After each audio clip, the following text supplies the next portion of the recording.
Why am I smiling? This picture brings a smile to my face.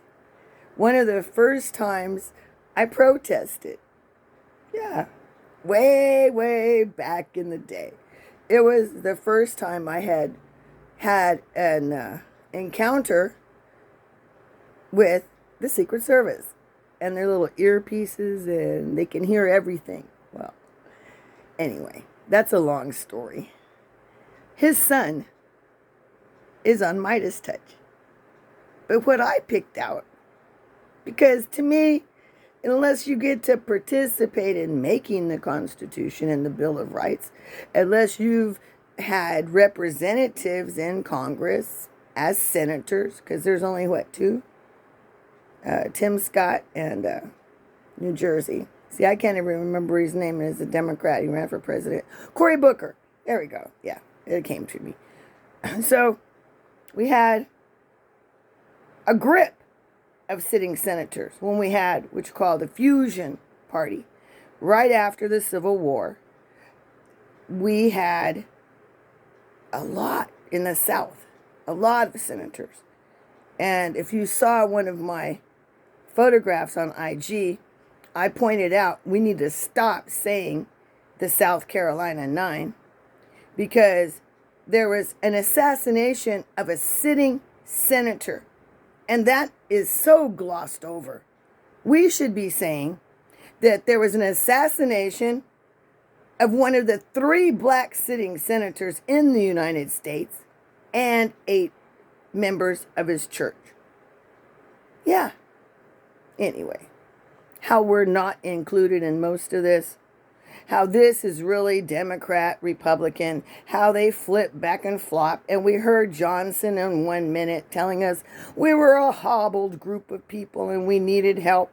At the same time, he's using the FBI to go kill people and, that are trying to organize.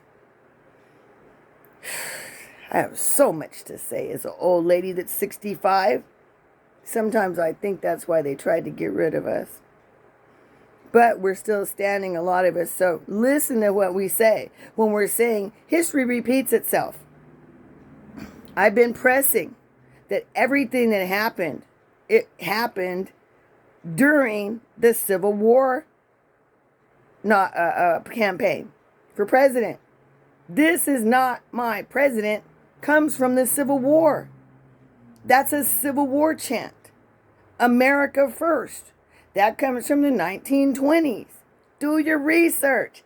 None of this is new, including making a ghetto. Ghettos were made by Nazis in Nazi Germany. Well, they made ghettos here, just like there. They did human experiments longer. So how I feel about our democracy and our republic, even though it came from the original people here, the Indians, yeah, the Constitution, yeah, that's where it came from. DC is blueprinted from Egypt. Anyway, back to what I'm trying to say. One symbol is Ronald Reagan. Well, his son is here talking about the peaceful transfer of power. But I want to point out a few more things that he's saying. Okay? Because he's not talking to us, is he? Let's see. Of us here today, this is a solemn and most momentous occasion. And yet in the history of our nation, it is a commonplace occurrence.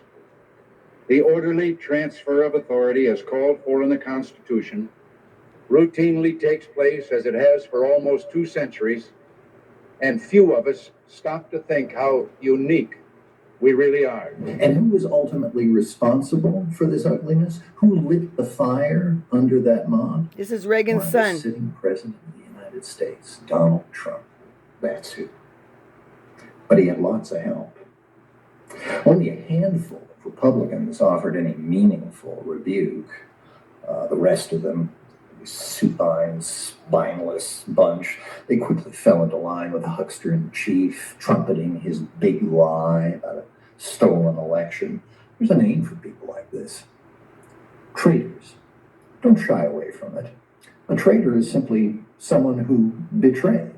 These grasping, gutless GOP goons like Jim Jordan and Mo Brooks and Kevin McCarthy, they've betrayed their oath to defend the Constitution. They betrayed their nation. They betrayed every notion of decency. And they betrayed you by consistently, constantly lying to you. And they think you're too dumb to notice. They need to be held accountable. And that's where the January 6th Commission comes in. Last Thursday, they began to lay out in clear, stark, compelling detail, not just what happened on January 6th, but the concerted, deliberate, months-long plot by Trump and his allies in Congress and the media to illegally subvert our democracy. Stop. Listen, by who? Did you notice Trump used the DOJ? He used the Congress. How many? Okay, there's a president. He's supposed to be standalone, but you know he got the DOJ in his pocket if he wants it. We just saw that. But you got the DOJ, the Congress, and the Supreme Court. Why did he leave out the Supreme Court, Clarence Thomas? Why did he leave out all these emails that Ginny Thomas did? Didn't she do 29 emails? What's up with her? What's up with Ginny Thomas and her little white supremacy cult following since she was a young girl? Ain't nobody want to go to the virgin white girl. You know, they virgin married up. You know what I mean. It ain't no... You know how they feel about her. You know, that's why they did Birth of a Nation. Woodrow Wilson. They've been using the media on us from the time they could draw a picture. And they're not very good illustrators, we'll say. But they use silent movies. They use the presidency. They use the media. They use the Congress, and they use the Supreme Court. I'm going to run this back because I ain't crazy. I just look like this. One more time. And overthrow. Come on. GOP goons like Jim Jordan and Mo Brooks and Kevin McCarthy, they've betrayed their oath to defend the Constitution. They betrayed their nation. They betrayed every notion of decency.